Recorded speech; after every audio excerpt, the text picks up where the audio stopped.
there we go. So I'm unable to give you your scripts back or give you the memorandum to view because of not everyone this assessment yet. So I was hoping to have the reassessment done.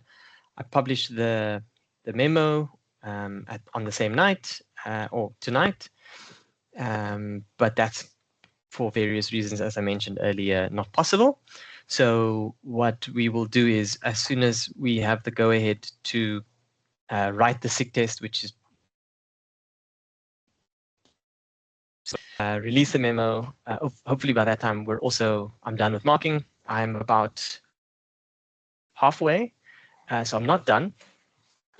And so yeah, I'm not done yet. Just give me a second, guys.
Okay, I'm back. Apologies for that. Okay, here we go. So let me just see if anyone needs to understand. We can go take care of this. All right. So okay. No, I'm not going to leave. I'm just going to try and get through this possible. Try and get through some content or answer some questions, and then if I do need to end the period of so whether that may be in the lecture early possibility, otherwise carry on going for as. So I see most of you already joined. So we cannot hear you, sir.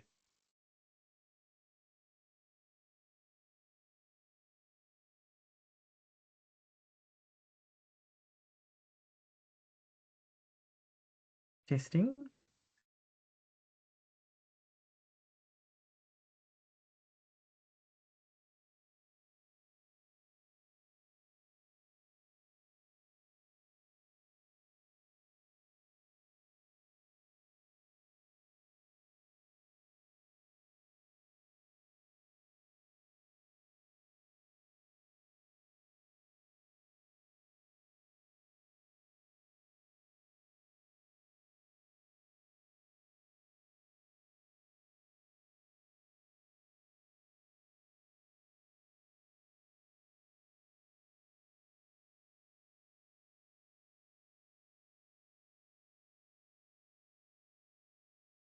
Okay, can you hear me? Yeah, can you hear me now?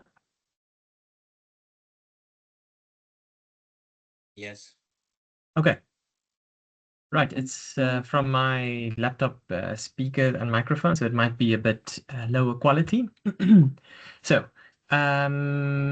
what I was getting at was, is there any one of you who are here who would like to ask some questions? I know a couple of you have sent me emails. and I have answered them about the projects. Is there anything I could possibly answer for you now, maybe clarify for you now with regards to the project?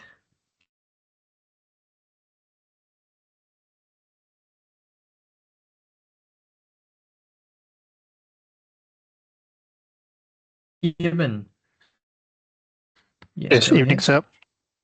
Yeah, I was just wondering the contract that we choose in the beginning Yeah. of the assignment, that carries through all the points, all the way down the project. We are discussing that contract that we choose. Correct. Yes. All right. So yeah, what you're doing is you are picking apart or analyzing that one, let's call it the case study or whatever contract, project, building site, etc., that you are kind of like consulting engineers going into, or yeah, picking that project apart as it relates to best practice, risk assessment, management, strategies, etc. Right. Thank you. Okay. Anything else from the other?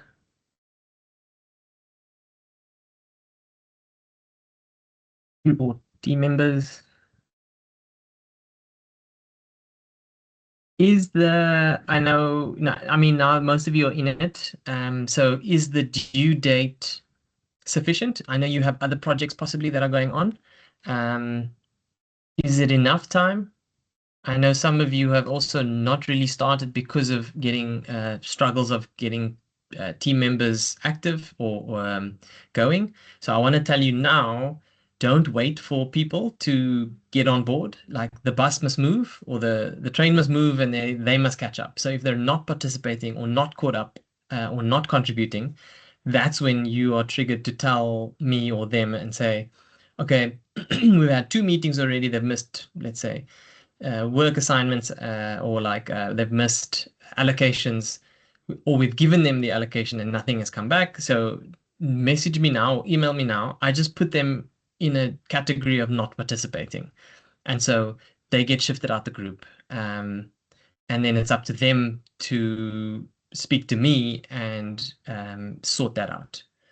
I hope that clarifies things as well. So for the few people here and also those who watch the recording, if you are not part of a group or not interacting with your group, that's a penalty towards you, and they will sort it out with me, or I will sort them out in terms of getting them on track. But it's not up to you to wait for them. Okay, let's dive in. I think there's not much more to say in terms of what we can do or cannot do. So I'm going to continue from chapter 7 of last. There's an echo. What we can do or cannot do. So I'm going to continue from chapter 7 of last. Echo. Is someone unmuted? I can't see. I'm sharing the screen. Would you like to say something?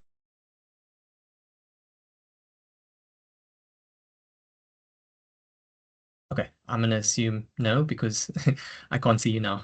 Okay, so we're going to carry on with chapter 7. Last time I did not conclude it, so I think that this is the best time to do that. I said I'd do it after the break, and I am going to focus in or zone in on slide number, I think it's 50. Let me just check. Slide number 50 odd, doesn't matter. It's the best practice contract management. This is around the best practice as it relates to contract management within commercial managing portfolio, the commercial manager's portfolio. Just to recap quickly, the previous times we were talking about best practice, things like Prince2, management of value, management of risk, different principles, philosophies, guidelines as it relates to how you would operate the commercial management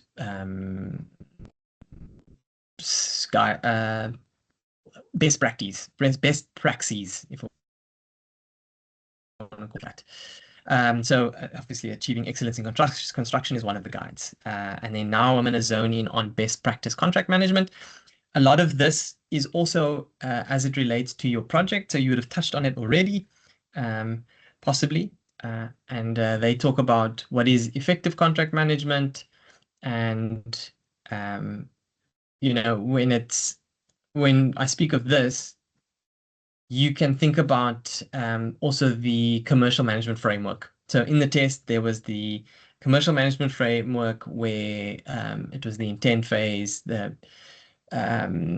intent, execution, etc. So you want to think of that framework here, where it is the contract management is delivered as a function involved in pre and post awarding of the contract. So contract lifecycle management, CLM software. This is just a software which was created by one company, and this kind of management of lifecycle is the process of systematically and efficiently managing contract creation, execution, and analysis for maximizing operational and financial performance while minimizing risk all at the same time. Okay, and then there's a little graph or an image. This image is a nice guide for you. So if I think in pictures, and so if I think of contract management, okay, these are the different aspects, and under each of these, I can talk about different best practices. So establishing a contract management team. Okay, what am I going to do? Who's the team going to be made of? What specialists? What are we going to organize, set from the get-go? It speaks of relationship management.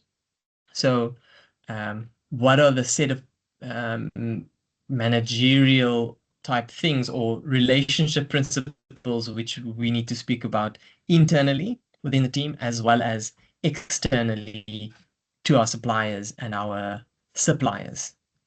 Our suppliers and our our clients. Sorry, I blanked there for a second. Contract administration. This is simply, the crossing of T's and the dotting of I's.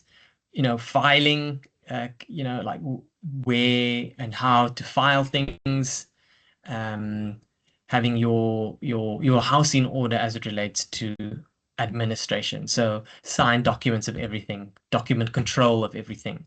ISO has a very strict focus on those type of things where you have to keep track of everything, and it has to be documented and signed and filed and record kept of those things. Performance measurement. So most believe that you cannot manage what you cannot measure. And so performance measurement, what principles are you going to apply? How are you going to measure the project or even the commercial awarding of this contract or the actual contract? Who is going to get, are you going to give performance bonuses? That's all aspects within the contract management side of things. What is the measurable variables? Who determines that? How do you determine that? At which gates within the framework do you award or not award or penalize them? And then, of course, our favorite, risk management, which is something that you guys can't get away. It seems like you can't get away from. I moderate some of the other subjects on the postgrad, and I did see that in SEM, Porter's 5 forces may not have been measured in my subject, but it was tested in SEM. So that's cool to see that there is some overlap, but used in a different style and flavor. And obviously we do talk to each other. So I mention it quickly in the risk management chapter. You know that it should be incorporated in a detailed way in one particular subject. Okay, so these are the 6 steps to implementing good contract and relationship management. Again, looks like a nice final exam question, even if it is just you trying to get to know more about contract management, like what is the good things to do. So defining requirements, developing performance management frameworks, developing your relationship management frameworks, developing your risk management frameworks, and then enabling continuous improvement. And then lastly, deciding what resources you need to manage the contract. Okay, next slide.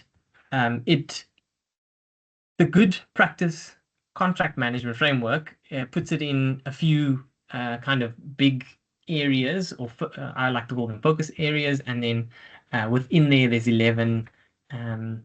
Within those 11 areas, you can break them up into structure and resources in the one corner, delivery, so that's delivering of your contract, which is these 4 topics there, the development of the contract, and then the strategy, which is the 4th item there.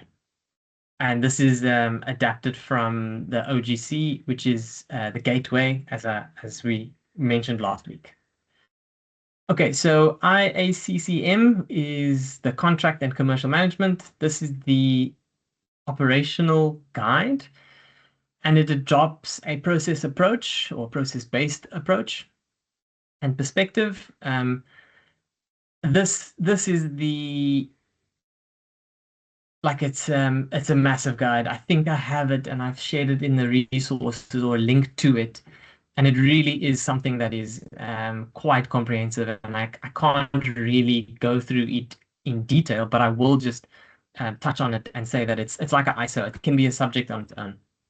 So it's divided into 5 phases, and it also does look like, or looks similar to our commercial management framework. So initiation, the bidding, the development, negotiation, or negotiate, and to manage. So those are the 5 phases of any kind of contract. If you guys want an extra reading material book, Chris Voss's Never Split the Difference. That's a good book to read as it relates to contracts, but also like negotiation in general. So he was a former, I think he was a former FBI hostage negotiator. He then went into the business management or the business side of things. He wrote a book, and then he's now a speaker. You can find a lot of his content on YouTube or podcasts or Spotify. I think Joe Rogan had him on his podcast. So there's lots of conversations around negotiation, and a lot of what he's saying can be clustered into here. Now, I know it's not really maybe a far reach, but anything from hostage negotiation is just a negotiation. Business mergers, deals, brokering of any kind of compromise within you trying to get the best deal, whether that's for your business or for yourself. So that's a nice supplementary reading material there. Okay, so gateway reviews. These are, it's kind of like in your commercial management framework cycle, or there's different gateways or review gates. So you can also view a gateway or the review as an independent high-level evaluation of a program or a project at its critical stages. So during its life cycle, at any of those phases, for example, right? And its aim is to provide assurance to senior management or senior responsible owners that the undertaking can proceed to the next phase, that everything is sorted, that you have things under control, it's the project is not running out of cost or over time, and it's well within its limits that you've defined from the beginning. Okay, so moving on to the next slide. Again, this is linked to, of course, OGC, which is Gateway, the best practice, one of the best practice guides. Review 1 is business justification. So again, think of this as one type or style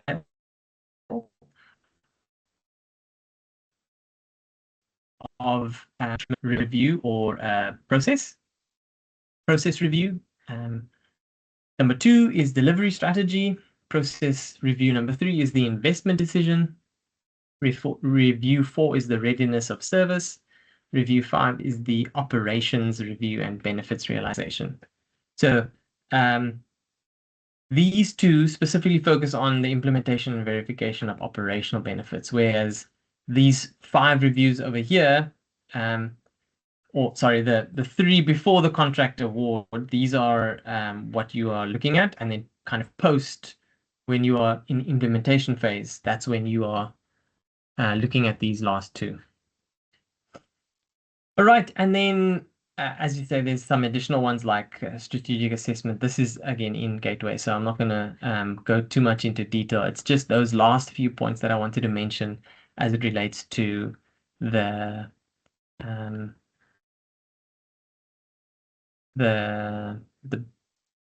best practice guide. So the contract management, contract and commercial management, IACCM's guide.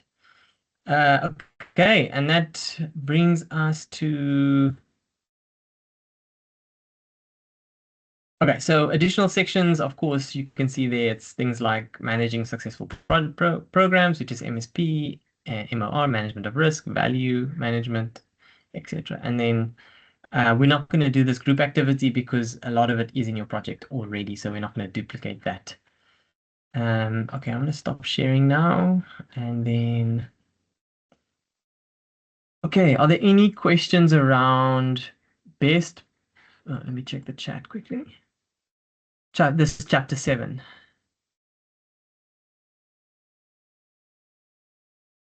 Okay, I think welcome. Can you hear me now? I was saying that my headset is not working for some reason, so I've had to move over onto the speakers of the laptop. Can everyone else hear me? I'm just going to switch on the light on the room quickly. Yes. Yes, we can hear you.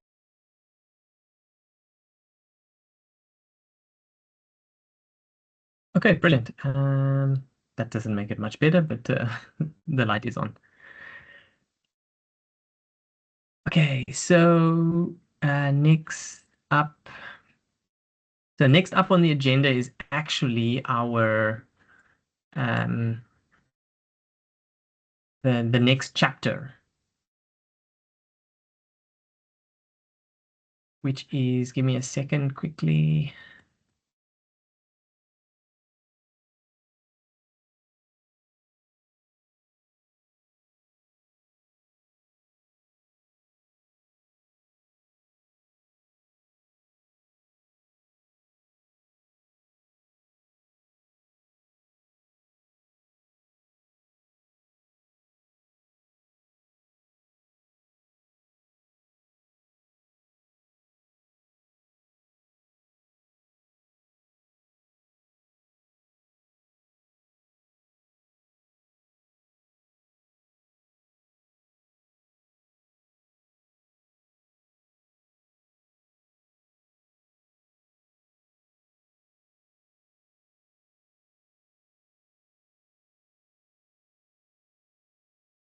Okay, so it seems to be going well in terms of interruptions. Right, so I'm going to answer this question. For FISA, are we going to be examined from chapter 7 until the last chapter, or on all the chapters of the semester? So it will be on all the chapters of the semester. FISA stands for Final Integrated Summative Assessment. So you will be assessed on all of the chapters we've covered. The benefit for you is that you, from chapters 1 to 4, you kind of already have a sense of, like the answers, because I would have shared the memo with you. Are there any other questions? Again, I'm going to carry on, and then you just interrupt me either with by speaking or in the chat. I'll come back to it.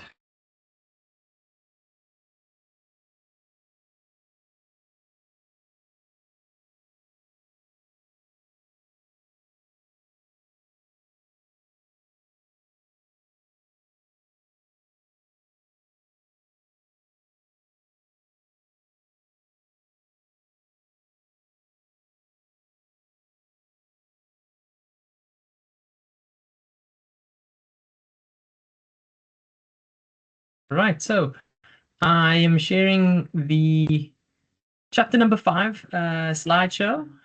This is on the finance side of things. So as a commercial manager within commerce, there is a finance, a heavy leg of finance as it relates to financing projects or understanding finances. Now, you are not a accountant or a financial advisor of any kind, but you do need to understand the books. As I said here or as they say in the objectives here, you need to understand the nature and purpose of financial information. A lot of us come from an engineering background, or all of us from science-based, and we are aware that financing dictates a lot of commercial entities, and that's again the purpose of this subject, is to help the business make and stay in business by making money. So you need to be aware of the main user groups, or and how this impacts their financial information needs. You need to understand the content and the function of primary financial statements. So this is your income statements, your balance sheets, a little bit of cash flow, and that kind of thinking or statement. Then explain the nature and use of some basic accounting control systems, like Sage as an example.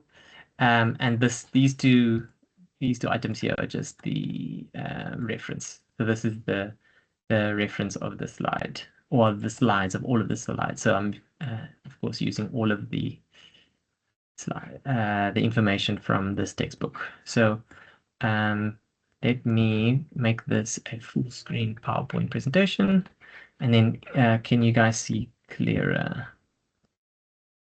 Okay, so we're gonna delve straight into it. I think I've already touched on some of the objectives, but here's another few.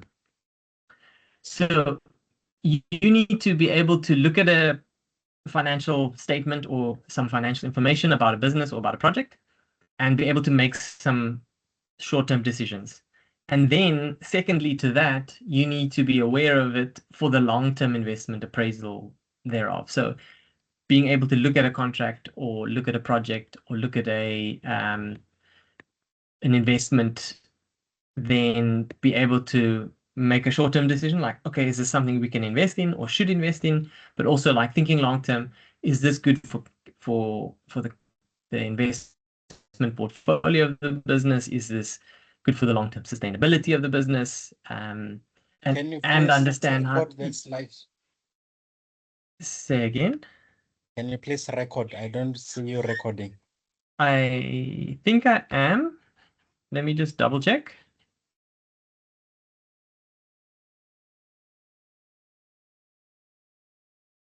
No, yeah, I definitely am recording. Am I not sharing the slide? Can you not see the slide? It is a recording, sir. Yeah, I know it's recording. Okay, but can you see the slide as well? Yes, sir. Okay. Cool. So here we are. So it is recording, just confirmed. Thank you for that. And okay. Actually, I think my point was made, to be able to make some short-term decisions, but also understand the long-term implications thereof. So as a starting off point, a lot of you are aware that financial information helps you steward anything well. So basically, if you are a manager, most of you are, the stewardship function of management is what finance helps you, because you need to know if you're in budget or out of budget, or like, do you have a lot of money to spend or not a lot of money to spend, etc. All right, so management planning. So it helps you make management planning decisions, decision making in general, and then also like some control. So you're gonna have financial information and it's going to aid you to provide useful and timely information to help managers make decisions. Right. So, so from a demand side, to assess whether a project will generate sufficient return on investment, or if it's affordable in terms of the projected monthly or annual costs. And then from a supply side, to monitor or assess whether a project's costs are running at the amounts estimated, and the amount of, and a reason for any significant differences.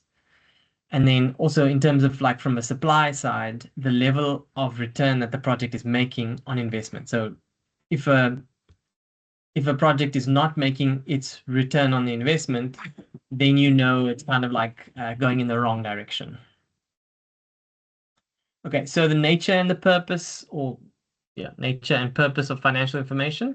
It would be obviously generated by someone who is an accountant, so generated by the accounting function of an enterprise. And these accounting processes provide useful financial information. So it's a classification method. It's a way to measure transactions. It's a way of summarizing them for a certain period, whether that be for a month, for a week, for a quarter, for a year. And then it helps you communicate and analyze this financial information by that summary. So here it says the major function of accounting is the preparation of financial statements. So that's the main purpose of your accountant's duty. They are there to gather all the receipts and slips and expenses and incomes and outcomes, the incoming things and the outgoing things, and put that in a picture for you. Your job as a manager is to understand that picture that they're telling you about, and then it's to make the decision in the best interest of the business going forward in that function.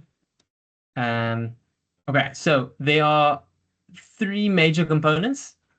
If you think about it like a balance sheet, which is the financial position of a business, frozen at a certain point. So I spoke about quarters. So quarterly statements are the first quarter is the first 3 months of the year, of the fiscal year. So the financial year runs from the 1st of March to the end of Feb. It's the same as your tax.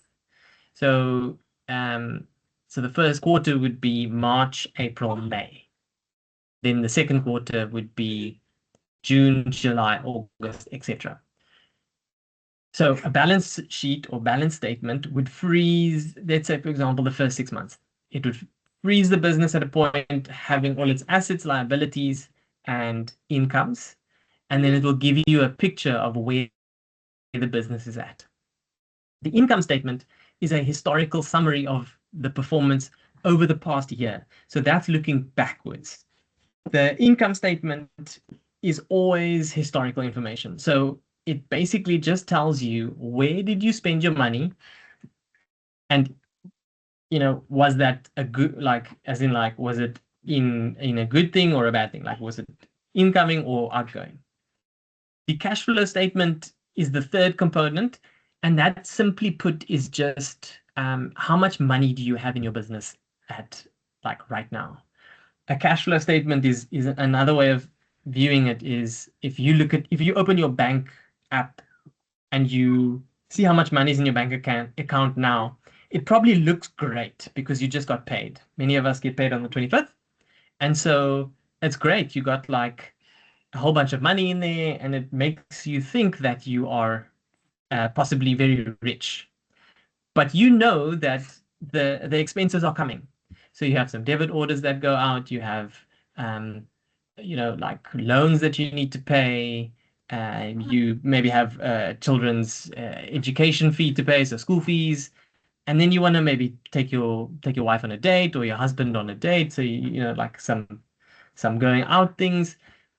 And so the 15th of the month, there's a different cash flow statement. There's a different status on your banking account. So that cash flow statement is what you will see at any given point, and what is the cash flow status of the business at any given point.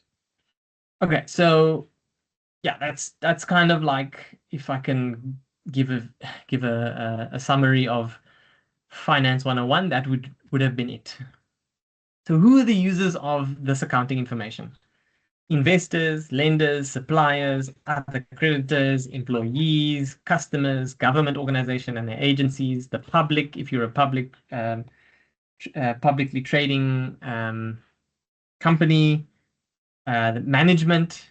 All of these statements or components are relevant information for these users at different levels, of course. So also they're looking for different things. Your managers are looking for a healthy cash flow statement because they need to then buy in raw materials and goods. Your creditors are looking at your balance sheet because they're looking at how many assets you have versus your liabilities, as an example. Your lenders are looking at your income statement. How are you spending your money? So different components, the users are looking at different components. And then, of course, there's the desirable function or desirable quality. And what's the big thing about that? You want your accounting system or financial information to be relevant, and you want it to be reliable. Reliable in that, like, money comes in on a certain day of the month, and it's always the same amount of money, and it's and you always spend less than what you are making, right? So that's kind of what we mean by reliable. Relevant, it means it must be up to date. So it must be not 5 years ago. And then, in addition, this information needs to be comparable and understandable. Okay, just give me a second, guys.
Sorry, guys, that was my 1-year-old in the background.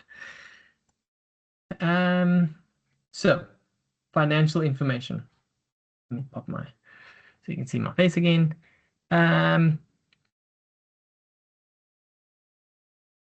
Starting at slide number 9.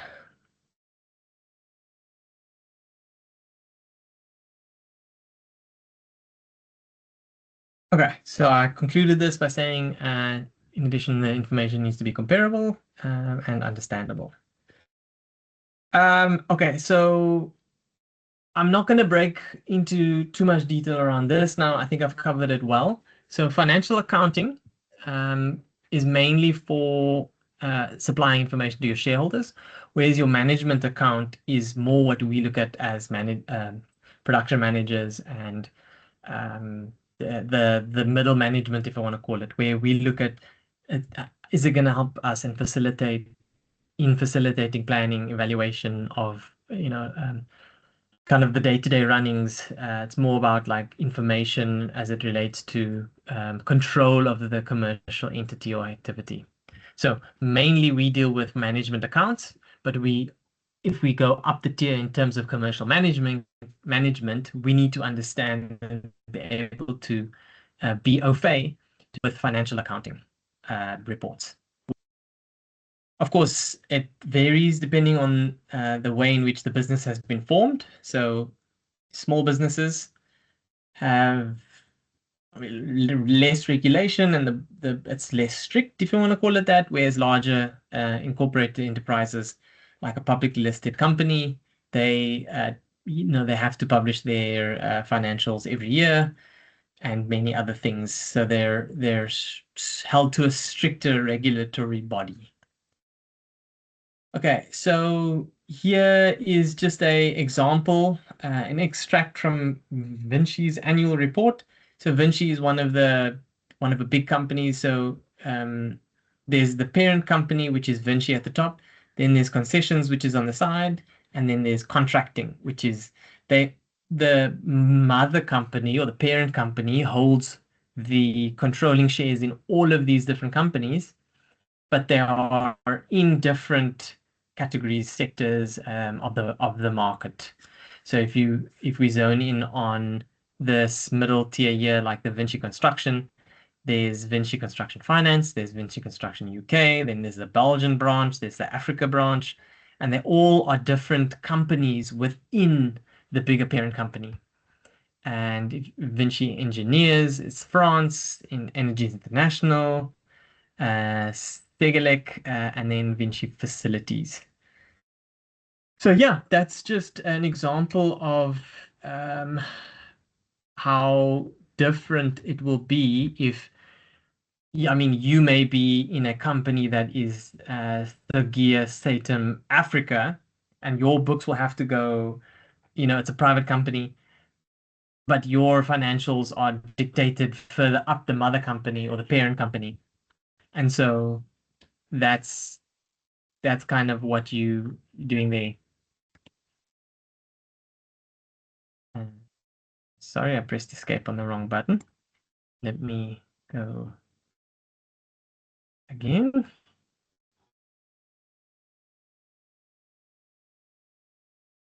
Okay, I'm going to skip over these few slides. It's talking about directors, auditors, corporate governance, not really relevant for us. I want you to, I've done this slide again, but you need to know these few things as it relates to the finance side of things. So your balance sheet indicates how a company is funded as represented by the equation assets minus liabilities is equal to the equities. So what are assets? You should be able to know them. What are the liabilities and the equity? So what you need to know and understand is that the equity to have is the residual amount found by deducting all of the company's liabilities from its assets. So equity is a good thing. You want to have as much equity as possible. Assets are future economic benefits. So that could be anything from land to debt accounts owed to you. Liabilities could be, credit accounts debt owed to you. And then liabilities is obligations that the company has. So they either current or non-current, which they must pay back. So debtors. So that's like a bad thing, right? You don't want to be liable to pay, like a car is essentially viewed as both an asset and a liability. So that's something to confuse you there. Whereas a house is, or a property is an asset. So it's just something to think about there. And the difference between those things would be your equity. And then they break down assets into non-current and current. Non-current being long-term basis, and current assets, that's something that generates cash within 12 months. And again, I want to stay away from the accounting terms and to not get it too confusing here. The example I want you to think about is stock or inventory, right? And in terms of non-current assets, I want you to think about land, buildings, machineries, motor vehicles, etc. Then if you think about liabilities, non-current liabilities, so these are amounts or accounts payable more than 12 months after the balance sheet is due. So borrowings, deferred tax liabilities, pension obligations, and then current liabilities is things within the 12-month framework. So you think of bank overdrafts, accruals. So current tax liabilities, if you're a company, you pay provisional tax, so that falls within the 6-month gambit there. So it's a current liability. Equity, so also known as capital or reserves. This is or shareholders' funds, as it says there. So this is why a lot of equity is a good thing, because it's your shareholders. They see it as value. So share capital or share premium or reserves, including retained profit. That is what makes up equity. Okay, so in the income statement or statement of financial performance, they're used interchangeably. So to make it even more confusing, a statement of financial performance is an income statement. Don't ask me why. That's just accountants for you. Okay, so revenue, cost of sales, distribution costs, administrative expenses. These are all things that might come up in a contract, which is why this chapter dovetails into contracts, which is chapter 6 next.